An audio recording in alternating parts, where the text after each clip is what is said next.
entertainment, pero siguro isa sa talagang gusto kong sabihin is naghahanap po kami ng no talents to release.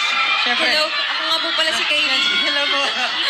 Audition na, audition. Pwede ako lang yung motor doon. Oh, Okay, isa sa mga motor. nahuli nga ako. Please invite mo din ang lahat ng mga kapuso to stream your solo single.